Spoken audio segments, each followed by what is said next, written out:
Given the unprecedented time of the economy and the debt level, could there be any risks and consequences of the U.S. government defaulting on its bonds? No.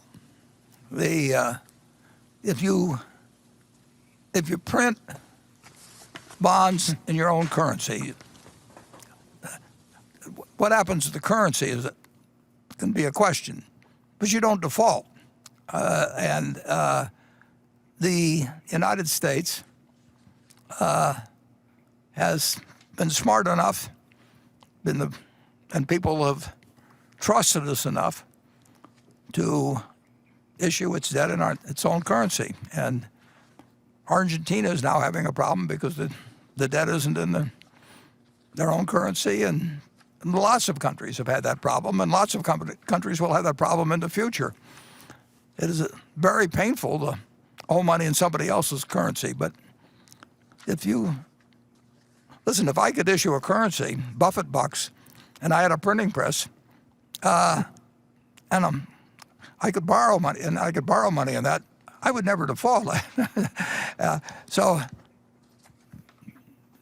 what you end up getting in terms of purchasing power can be in doubt. But in terms of the U.S. government, when Standard & Poor's downgraded the United States government, I think it was Standard & Poor's some years back, that to me did not make sense. I mean, in the end, how you can regard any corporation as stronger than a person who can print the money to pay you, I just don't understand.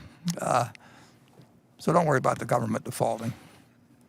I think it's kind of crazy, incidentally, this should be said, to have these limits on the debt and all of that sort of thing, and then stop the government arguing about whether it's going to increase the limits. We're going to increase the limits on the debt. The debt isn't going to be paid. It's going to be refunded.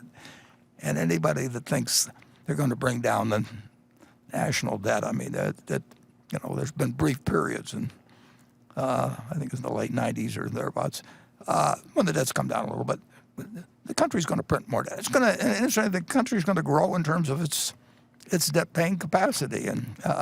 But the trick is to keep borrowing in your own currency.